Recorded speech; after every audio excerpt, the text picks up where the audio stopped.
Good morning student. आज हम हिंदी साहित्य के अंतर्गत वसंत के प्रथम पाठ ध्वनि का प्रश्नोत्तर का अध्ययन करेंगे। प्रथम प्रश्न है, कवि को ऐसा विश्वास क्यों है कि उसका अंत अभी नहीं होगा?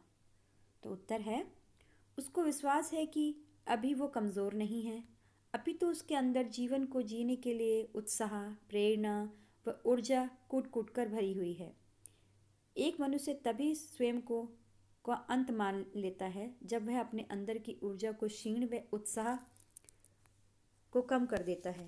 प्रेरणा जीवन को ईंधन देने का कार्य करती है। जब ये ही नहीं रहे तो मनुष्य का जीवन कैसा?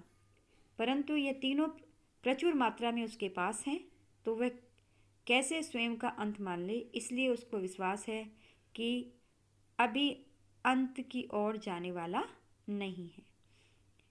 प्रश्न नंबर दूसरा है, फूलों को अनंत तक विकसित करने के लिए कवि कौन कौन से प्रयास करता है?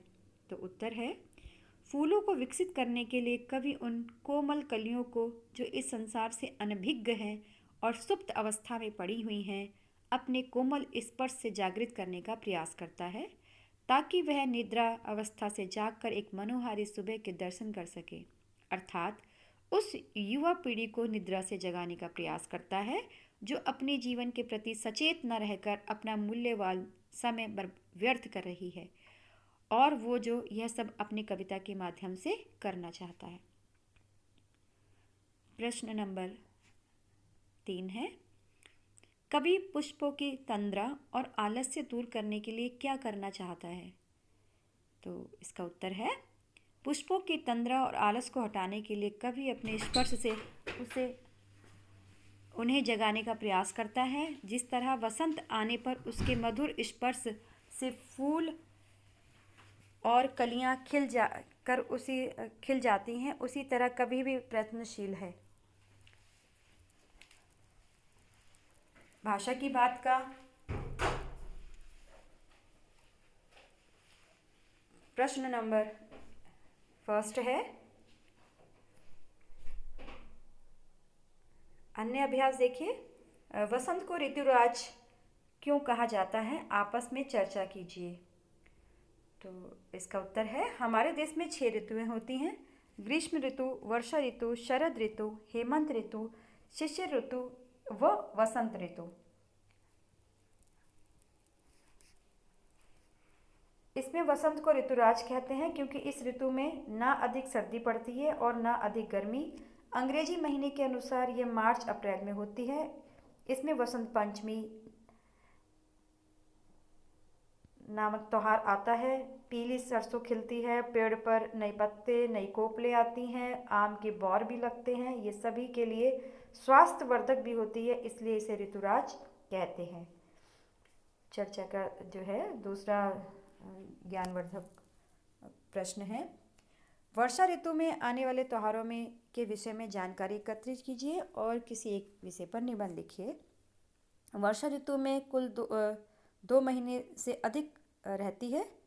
वसंत ऋतु कुल 2 महीने से अधिक रहती है। यह आधे फागुन से शुरू होकर चैत बैसाख के कुछ दिनों तक रहती है। अतः इस ऋतु में मस्ती भरी होली, रंगों का त्यौहार, वसंत पंचमी, देवी सरस्वती की पूजा, खेती में पकी सरसों, फसलों तथा पीली सरसों का रंग, बैसाखी आदि त्यौहार मनाए जाते हैं।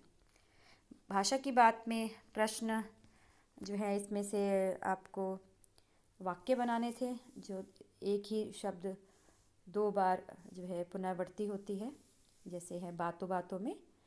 तो इसका वाक्य है, बातों बातों में हमने दोनों ने रास्ता पार कर लिया, रह रहकर मुझे रह रहकर अपनी स्वर्गवासी दादी की याद आती है। लाल लाल सोनू के पास गुलाब के लाल लाल फूल हैं। सुबह सुबह मेरी दादी सुबह सुबह हरे राम हरे राम हरे राम हरे हरे का जाप करती है। रातों रात घर का सामान लेकर चंपत हो गए। घड़ी घड़ी तुम घड़ी घड़ी दरवाजे पर क्या देखते हो?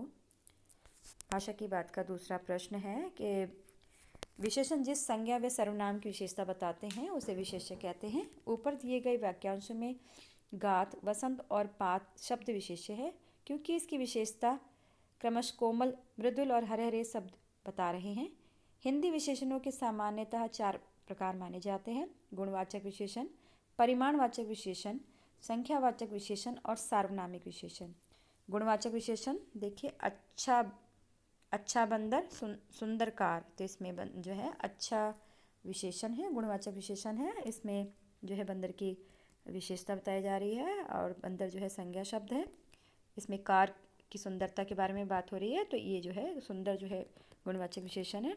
2 गज ज़मीन, 4 किलो गेहूँ, इसमें ज़मीन के नाप की बात हुई है, तो इसलिए जो है ये परिमाणवाचक। और इसमें गेहूं की तौल की बात हुई है, मात्रा बताई गई है, तो इसलिए ये परिमाणवाचक विशेषण। 4 संतरे, प्रथम स्थान, ये जो है विशेष्य के संख्या है कि इसलिए जो है ये संख्यावाचक विशेषण है। सार्वनामिक विशेषण, यह लाल फूल है, वह तेरी फ्रॉक है, इसमें संकेत किया गया है कि ये जो फूल है वह लाल है और ये जो वह फ्रॉक है वो तुम्हारी है, तो इसलिए जो है ये सार्वनामिक विशेषण है। इस प्रकार जो है इस पाठ का सभी अभ्यास कार्य जो है हमने अध्ययन किया है। धन्यवाद।